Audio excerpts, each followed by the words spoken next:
Hi guys, how are you? I hope you're doing well. I am well myself, albeit a bit tired. I've had quite the night, yeah, and you can tell from my voice and my face puffed up. But God is good, and He has seen me through the night. I thought yesterday that I did so many videos, but I've had to change a few things because I do want it to be drawn out, yeah. So today I woke up and I realized that when God sends people, He wants you to structure the thing, yeah. So He will guide you, He will send you, He will give you the message, but He wants you to structure it, yeah. So you have to be responsible in the way you do things, but He will guide you all the way, yeah.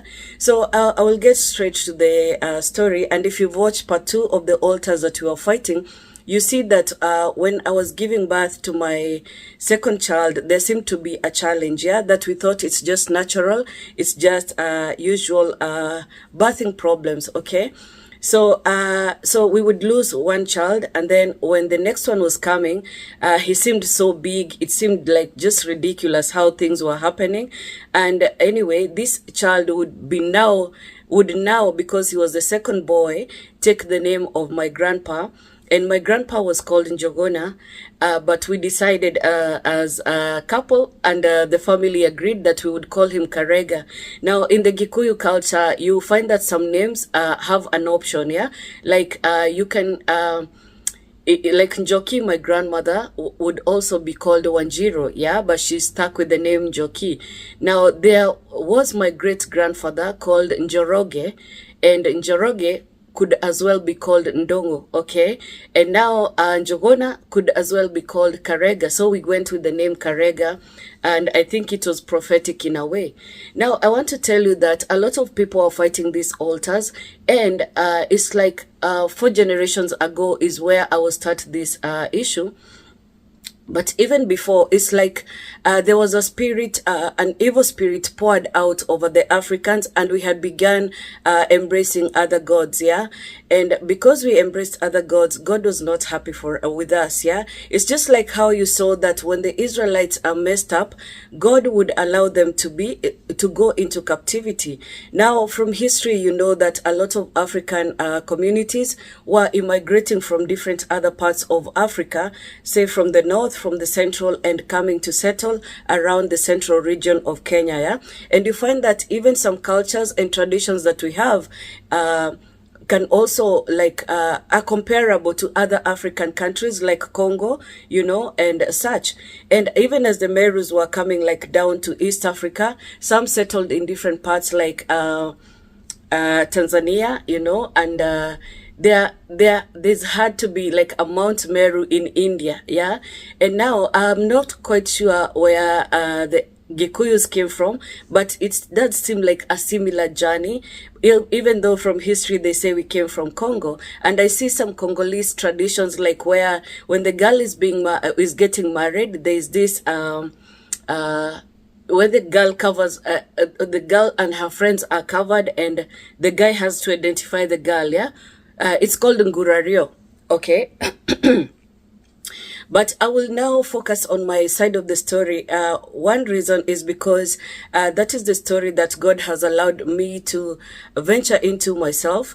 And two is because I didn't realize in this 21-year battle, the first time that we came together with my husband, we were actually fighting, you know, both sides of the family. And that is actually where I would start dreaming. And I used to dream with a lot of snakes, yeah? So all I knew about snakes and dreaming with snakes is that it involves a lot of witchcraft, okay? And so I wouldn't understand from where that was coming from, whether it's from my side or this other side. But again, we had seen enough things and enough just mysteries, yeah, especially with birthing our children, that you know, that would just be questionable, but we never went into it, okay? And now in the second after my husband left, and it's like we were doing now the second part of the 21-year battle, God would send intercessors for me. So every time that I was under a huge attack and it's like I needed something to, be done, or I needed, look, like I was in a spiritual warfare, God would send intercessors to do that with me. Okay. So I was never alone in this battle. And one of the intercessors that God allowed me to access, now I understand, was like when we went to a church where we did our wedding and all that, and these people prayed for my husband. Yeah, so it's like where when we went to this church, yeah, they could break him off. But for me, I couldn't stay. I needed to be moved to another place, yeah? And that is why I talk about a rejection. When you're rejected, it's actually information. You're being redirected to another place, yeah? So even though sometimes rejection comes with some wrangles, it doesn't mean that these people are bad or you're bad, yeah? These people could reach where we couldn't reach with our prayers. And so they broke off my husband from these evil altars that were holding us back, yeah? So our delay was just not natural. I can confirm that to you. So when he left, I had to, pushed out, yeah. And though there was a lot of circumstances that led to that, I had to be pushed out, and it was good. Yeah, like David said, it was good I was afflicted so I may learn your decrees. And when I went away, yeah, I stayed away even from church and all of that. And sometimes I veered off from God, yeah. And you see, like in Deuteronomy, when you see the blessings and the curses, and also in Leviticus, I think 27, he promises that he will bless us, yeah, if we stay under his instruction, yeah, if we obey him, if we serve him, yeah. But after I left church, I was like, just twisting in the wind, yeah, just not knowing what was happening. So God allowed some pain to come into my life, and there was just a lot that was happening, and I didn't know that this was about strengthening the altars, yeah, that were in my family, yeah. So at this point, I could see some things that were happening that were akin to witchcraft, yeah, and just God confirmed along the way, yeah. So I will give you a background story about how my family came to be, and how the birthing of my second child was a kind of a challenge, and how after realizing that my child is not it's like he has the same challenges I saw in myself growing up, I saw in my mom, I saw in my grandma, okay? And one of the characteristics would be like, and I see it in a lot of families and even in memes, they say there's always this one child, yeah, who always stays away from the family, stays in the room, and always comes out to disturb everyone and then goes back into hiding, yeah? So this child kind of seems elusive to the rest of the family, and that is me. Even now in the family, sometimes I would just, leave everyone hanging together and just come into my room. And that is two of us now. I'm in my room and Tamwa is in his room, yeah? But what we didn't know is that now Tamwa is the 5th generation, okay, along with his cousins. And so God wants to usher blessings into this family. But there's been a lot of challenges, because whenever an altar, can identify that things are changing, they will fight, yeah? But because God is faithful, he says affliction will not arise a second time. And he brings us back to him so that we may understand what is going on, and also know that even though the weapons will be formed, they shall not prosper. And with our mouth, we will refute everything that is said against us, yeah? Whether it is in the covens or even physically, yeah? So as we are rising as the chosen ones, the witches are also rising. They are fighting us hard, yeah? And that is why you see a battle that just puts you down, yeah? And I can tell you that the people I was seeing in my family that were really down and challenged and always in this depressive mood were the chosen ones, yeah? Now I want to tell you something about witches. When a witch, because they're operating in a power and they manipulate and they see things happening, when a witch identifies another witch in the family lineage, like their granddaughter, they teach them witchcraft very early, and so these people are able to dominate, and that is why you see evil being so rampant in the world. Yeah, and this child, they will agree to be taught because they are given powers that they can see that they're making things move. Who wouldn't want that? Yeah, and now they even understand these powers that I have, even my mother doesn't have. It's just me and my grandma. Okay, and so the witches teach the next of kin, yeah, in that manner, how to do witchcraft. Okay, but for the chosen one, they are attacked all through the generations, and then they're not able to fight. Look, it has taken me this long for me to speak the same language with my mother. When I'm asking her, but why did you used to be like this? And she's like, the battles I was fighting. And I'm like, okay, so now we recognize, because now the chosen one in the family, the new kid in the block, thinks that they're the only one who've been fighting, yeah?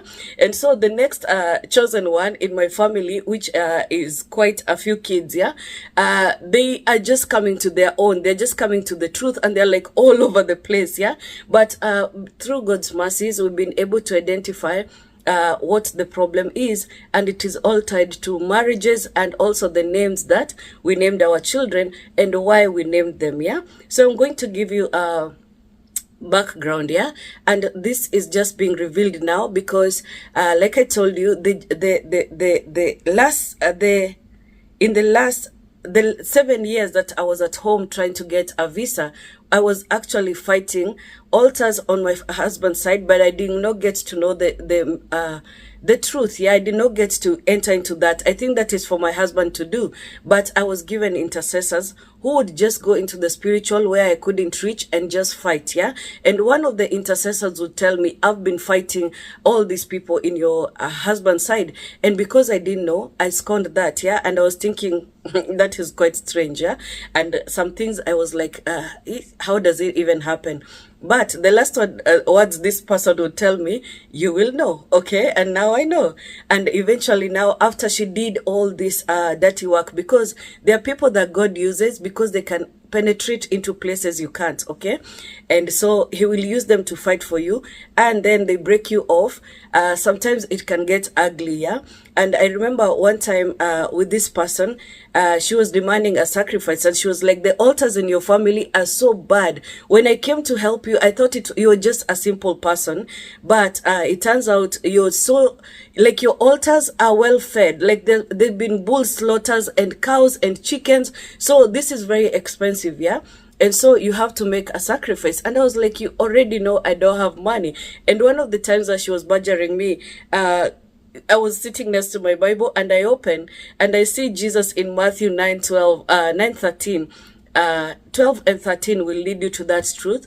And he says, I desire mercy, not sacrifice. So you may have noticed in this channel, I talk about not badgering people about giving sacrifices, because at first, according to Psalms 51, David recognizes that you are the sacrifice, yeah? Your heart, your broken and contrite heart that you're bringing back to God is all he wants, yeah? In Psalms 50, he says that I own 1,000 bulls on the hills. What do I need this, anything we can give him is his, yeah? And so David says, when you have mercy on Jerusalem, then bulls will be offered on your altar. Now, when God frees you, you won't have any issues giving, yeah? Because now you know the truth and you know what God has done. And giving might be something like this, because once you're broken off these altars, yeah, once God is setting you free, he gives you a commission so that you may go and help other people the way you are helped, yeah? We never think of that, yeah? So freely we receive, freely we give, and this is how it happens, okay? So I'm going to take you 4 generations back, and this is a very sensitive matter because it involves living relatives, okay? But God has done it. God has already gone ahead of us to make the crooked ways straight, yeah?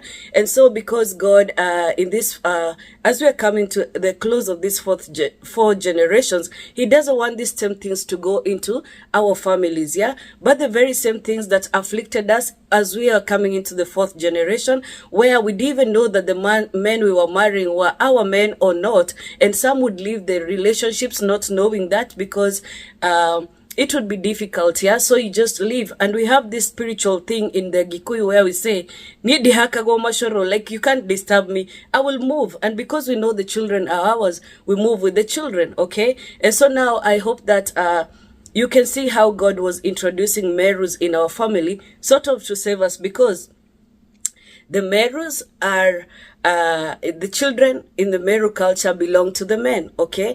And so that is how I was trying now to connect this thing and show you that the cousin before me that got married, got married to a Meru, yeah? And so in the places where, in the place where I have reached, I have learned that she was doing the cleaning before me, yeah? And then it reached up to a certain point because she was also attacked. And the reason why she could be, they could access her and attack her and just sort of seem to finish her, although they did not, was because of the name. Yeah, so much legality in all these spiritual matters, and I will explain, okay? And now I come into play, and I come in because of this name, Nduta, okay? And for this name to just even appear in the family, it was because my mother never married, yeah? So sometimes when you're scorning single women, they are actually a sacrifice, yeah? God has chosen them because he knows how he has made his child, yeah? He has chosen them to fight certain battle, and sometimes the not marrying is a sacrifice so that they bring back a child whose name belongs to someone who even in death is still crying about an injustice. So what was the injustice? Let us go back 4 generations. So my great-grandpa was called Njoroge, okay? And he had 5 wives. But among these wives, I believe he loved all of them. But there was a lady called Nduta, okay? So my great-grandmother. Yeah, so my great-grandmother was very loved in the family, according now to the stories that are reaching me. And my great-grandfather had married one wife that, the first wife, yeah, had been betrothed to his brother, but the brother died, okay? But that is as far as I'm gonna go where that is concerned, yeah? And God help me. So my grandma, when she was giving birth, she ended up only giving birth to 2 children, and so would be the other wives, except the first wife who gave birth to many children, yeah? And so these others, I don't quite know the challenges that they went through, but I met them, and some of them would be the ones who would help us, because this generation ended up being very, very attacked, okay? So my grandmother, at the time that she was giving birth to my grandfather, it seemed that she couldn't, like the baby wouldn't come through. She was in labor for 8 days, okay? And so she had just a girl and then this boy who it seemed like was supposed to die, okay? And my great-grandfather, seeing this, went to whoever would be that would help them. I don't know if they would be called a witch doctor or something like that, yeah? So he went and he was told, your first wife is the problem, okay? And so he goes back home and takes a machete and is like, if I'm gonna bury her with the child, I'm gonna bury you as well. So I'm going to kill you, okay? And so the wife admits to having bewitched the co-wife, and so she's told, you either release her or you're gonna die, okay? And so she takes this thing that she had tied, it was like a string, and she begins to undo it. And as she's doing that, the baby now starts inching out and he is born, okay? Now, this baby called Njuguna, and this name can also be referred to as Karega, okay? And the name Njoroge could also be called, like there's an option of calling this child Ndongo, okay? And so this child is the one who would marry my grandmother, okay? The grandmother that I grew around. Now, when grandmother was married, she got twins as the firstborns, and she got a boy called Njoroge, Sondongo, that did not make it. And then she got my mother as the middle child, kinda. And then she got you know, my auntie, my younger auntie, and two other kids that did not make it, yeah, one being Wanyiha, okay. And so when my mother was born, she was named after, because she seemed like the second girl in the family, yeah, so she was named after my my grandmother's mother. I hope it's clear. But now the firstborn was called Nduta after my great grandmother, okay? And the second one was named after my grandfather's sister, because it was just the two of them. So twins are named in the same family, yeah? So the next girl that comes along would be named after the family this guy married into, yeah? That is the culture. We name, the first child is named after the father's family, the second child in the mother's family, and so on and so forth, okay? And so Nduta being born would be the third generation, yeah. So it was my great grandmother Nduta, and then my shosho, who is now coming into the family to marry Njogona, and now my aunt is the third generation Nduta, and now I'm the fourth generation, and I come in through my mother, and I'm called Nduta because my mother never married, okay. So my sister, the firstborn, is named after my shosho Njoki, and I am named still in the family because my mother never married, okay? And then never marrying was actually a sacrifice. She refused to get married, and we didn't know that God was in the detail, yeah? So because she saw how these guys were acting, she decided, I'm not gonna get married, okay? And so God would use her as a vessel, yeah? Even though this thing was coming, all these things of not marrying and the men behaving in funny ways was, you know, out of witchcraft, okay? Because we were afflicted even from before. And there was a legality that caused us to be afflicted, okay? And I will tell you what it was. And so I come in as Nduta, okay? So that name. And God is using this name now to fight for this woman who was afflicted. How was she afflicted? First, when the child was coming into life. And second, in around 1952, after the colonialists came, and like I intimated, just know they didn't just come, yeah? So it was done spiritually first before it was done in the physical. So when they came, and in 1952, Google says, but my mom says it started in 1954 after she was born. Was she called Emma or somebody? Baroness Emma or somebody. Anyway, in 1952, or according to Google, or 54 according to my mother, they announced a state of emergency, and so it would involve all the men in my family being detained, yeah, by the colonialist. Now, when they were detained, yeah, Grandpa had already moved to a different place to seek wealth with the boys in the family, yeah? And so my grandmother, and even my grandma now with her tiny family in Njogona, and the children would move to where great-grandfather was as well, yeah? And so when they were all captured and detained, my great-grandfather would say that if any one of these boys is able to would be released or comes out of this alive, please do take care of the family, okay? And he was in the last stages, and he ended up now dying, okay? And so because they had gone here to look for wealth, it seemed like they had gotten it, yeah? But in actual fact, they lost all of it, okay? And so my grandfather never came back, but they kept waiting, and they moved from now where they had gone to seek wealth back to the place of origin, yeah? And so when they went to this place, the twins, yeah, and my mom would fall very, very sick, okay? They would be so sick to a point of like they would die. And now one of my grandfathers from a different grandmother, remember my grandfather had 5 wives, would be coming and taking them to hospital, yeah? So that helper that God sends, yeah? And so he would take them to hospital, and the twins eventually healed, yeah?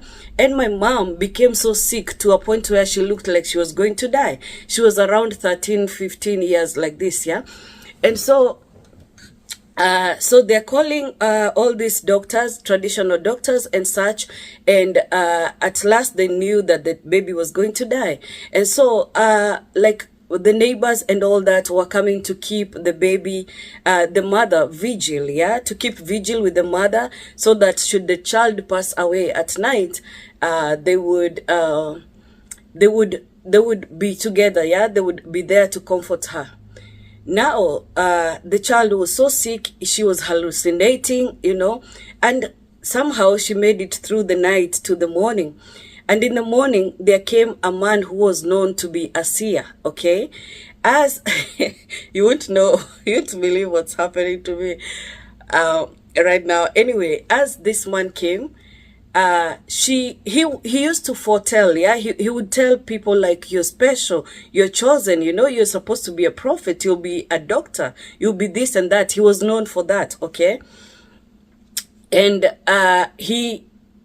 I don't know if it was him or it was like one of the witch doctors or whoever it was that was attending to my mom. In her sickness, yeah, it was found like she was the chosen one, which seemed to be a joke because she didn't look even like the family. She looked more like the father, and very, you know, if you look like your father, you will look kind of masculine, yeah? You will look, so she was dark while the other members of the family were light, yeah? So like my grandmother is very light, her twins were so light, yeah? And so this these ladies were so cute, yeah, the twins, they were so beautiful, and she didn't look like them, yeah. So even her, she scorned that. She was like, I don't think so, I don't think I'm the special one in any way. But when this seer came, yeah, he communicated that there would be somewhere he can take them for my mother to find total healing, because she made it through the night. And so they went to Ukambani, okay? And so my mom came back healed, because so in our society, there are people who are very given to better devices or crafts, yeah. So they are better at you know, understanding this spiritual stuff. So even if there's a disease that can be identified in the hospital, there are people who are better able at dealing with it, yeah. And these were Kambas, okay. So in the Kamba land, and there's a family member that was married in the Kamba land, yeah. So it would be identified that these people can actually do a better healing job. And so my mother was restored, but we don't even know the altars that brought this restoration and all, yeah. And so later, as my mother is growing up, she realizes the men that she's meeting are not good, but she's, you know, got a baby and got another, okay? And so why is this happening in the family? It is because when great-grandma was bewitched, all this bewitchment was working against marriages. So it was an anti-marriage altar was erected. And with anti-marriages comes a lot of poverty, a lot of confusion, a lot of, you know, near success, a lot of misses, a lot of confusion in the marriages. You meet people who are not interested, or who will make you pregnant, not marry you. Or even you, the girl, you're like, okay, I don't like this person. I don't like maybe a treatment, how they treated me. And so I decide I'm not going to, you know, go with them. Now, from the outside looking in, it would seem like this family is under a curse. And it is, yeah, because you are cursed. When somebody does witchcraft on you, that is a curse, okay? And so these things seemed to be happening. And we see my grandmother trading and, you know, hustling so much. And she was able at least to leave something in the family. Because one thing you will notice about God, even when he's angry, he always fights for the weak, yeah, for the people who can't fight for themselves. But at the point I'm meeting my grandma, she's very depressed. She has this spirit of heaviness over her. And me just looking at our dwelling, I can tell there's a problem here, yeah. We could not even buy furniture. I'm telling you, for as long as I knew, my sister is the one who came to like buy the first, you know, set of seats, yeah. So there was so much poverty. There was so much, you know, sadness. There's just so much wrangles, yeah. And so it seemed like we were up against a very, very tough altar. In those days, we really didn't know, because God says that my people perish for lack of wisdom. And what is one of my favorite scriptures? Through knowledge shall the just escape, okay? So anyway, we didn't know it, but God was in the detail. He was fighting for us, yeah. Now, one thing that happened to the twins, they were both married as second wives, yeah. And in that aspect, they also faced many, many challenges. And why are they able to, marry into second, as second wives? It's because of the legality. This thing was already in the family. And even their grandmother did not marry, as a first wife, okay? Even though there was an injustice done, okay? So this was the loved and cherished wife. And it would seem, as I go back, it was like Rachel and Leah, yeah? But it would seem like it's not because of the other wives, okay? But anyway, this was the loved and cherished wife that ended up bearing 2 kids, yeah? And, so we see this happening again. So the mistake repeating again, that they're married as second wives. Guys, I'm going to tell you something that I don't have to, but I will tell you. I feel like I'm going to pass out. I'm getting kizunguzungu, like I'm getting, it's not drowsy. What is kizunguzungu? Like my head is spinning. Okay, anyway, we are gonna carry on, okay? So my aunties are married as second wives, and my mother, who is next in line, decides that she won't marry. And my last auntie, who eloped with her very wonderful guy, comes back home because the mother refuses for her to be married, okay? So we see a lot of confusion happening, but all these things are working against marriages. Now, let me tell you what is so important about marriages and why God loves marriages. When you marry other people, you come into a different blessings, okay? So even though there could be curses and blessings in this family, you come into a different kind of arrangement, yeah? Or different kind of altars, okay? And like I've told you, there are people who God will use for a particular thing, yeah? So even though the Merus would not want to marry the Kikuyus, even though with my cousin, I didn't see much problem, she would seem to be accepted, and even this man would be accepted in our family. He was kind of able to take care of her, yeah? But now God was hiding us through the poverty we were going through. First of all, the devil tried to do the same thing that he would do in the family. Around 20 years of age, which would be me, repeating my mother's,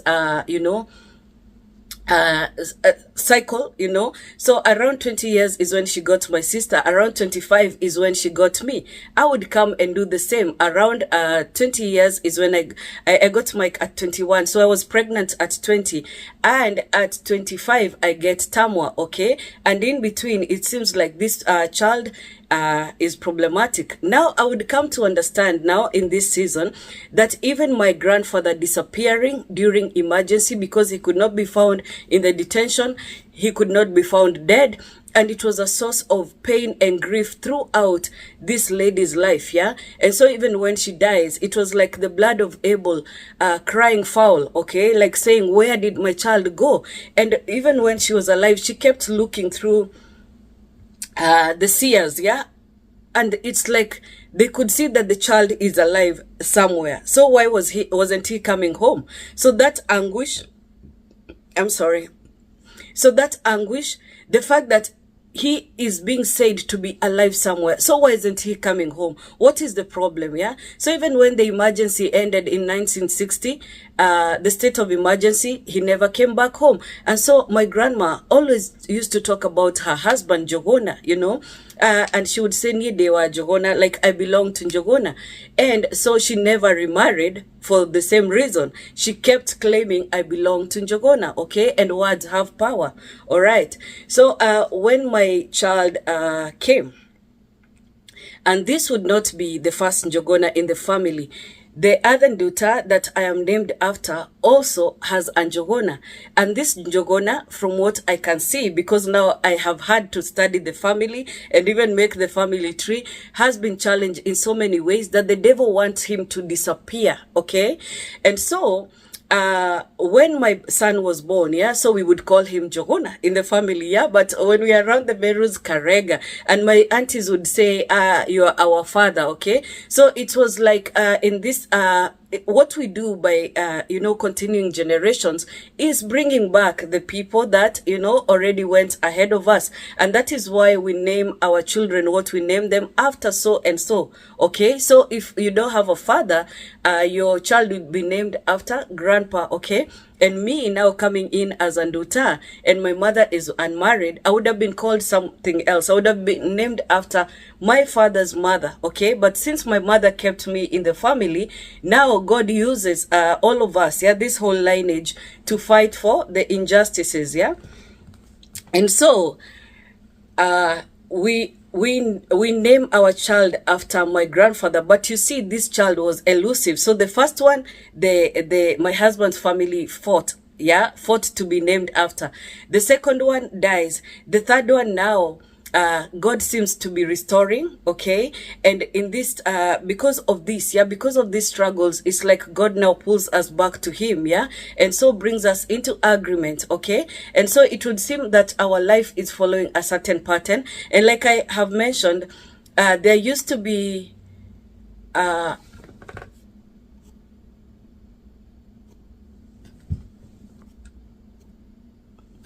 I'm sorry, there used to be all this issues with me. Okay, so me, I'm like my mother, I'm like my grandmother, and this child now when in his formative years, he seems to be like me, and also even attacking me, and we didn't know it, but he was attacking that depressive spirit that seemed to come about us. And I've told you before, there are many times that God has like set me or separated me from everything, including the work that I'm doing, and he would separate me from everything and set me aside, and he would instruct me to pray and work out my body.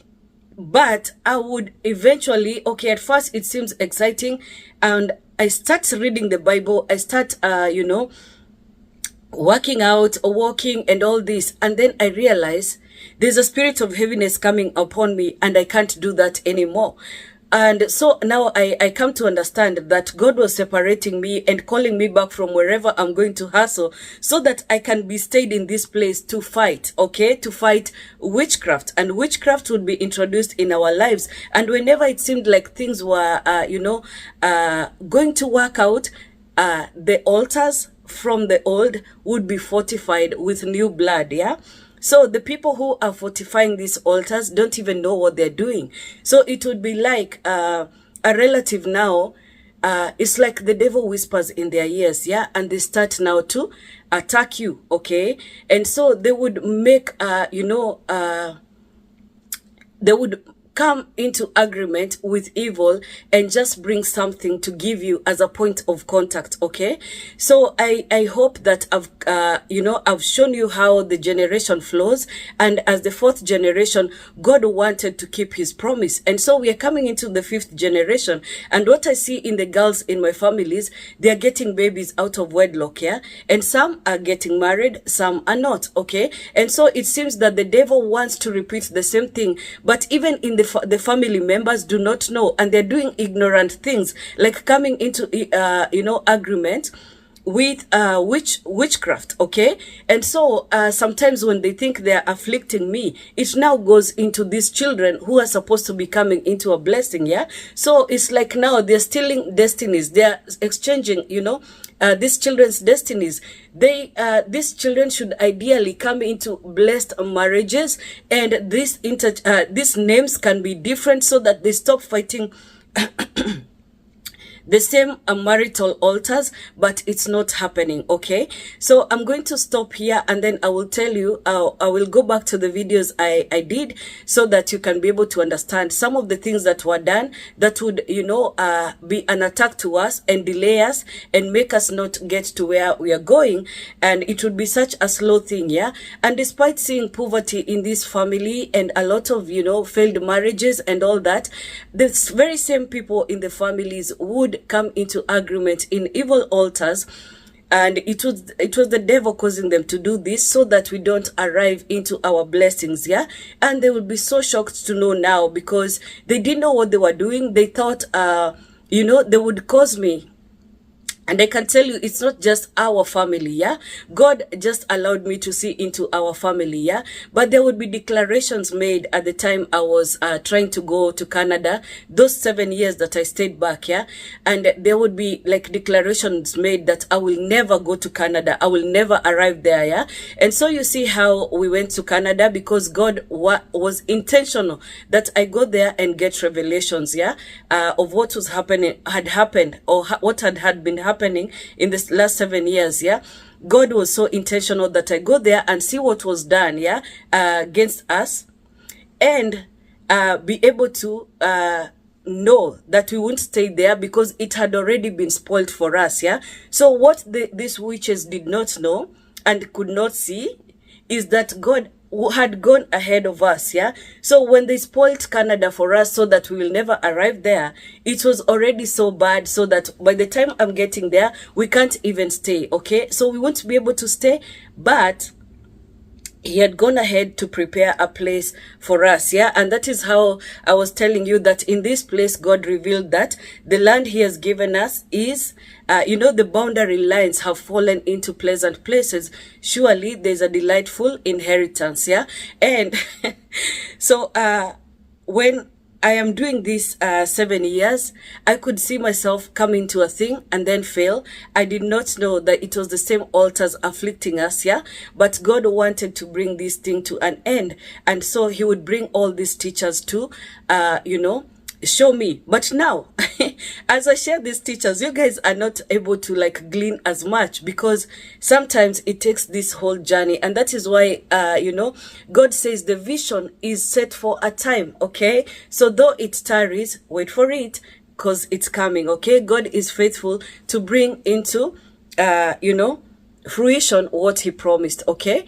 So I will leave you with that. Please meditate on it, because so much has gone into this, so many things that God has done for this to happen, yeah? So I will leave you with that, and I'll see you on the next one. Bye bye.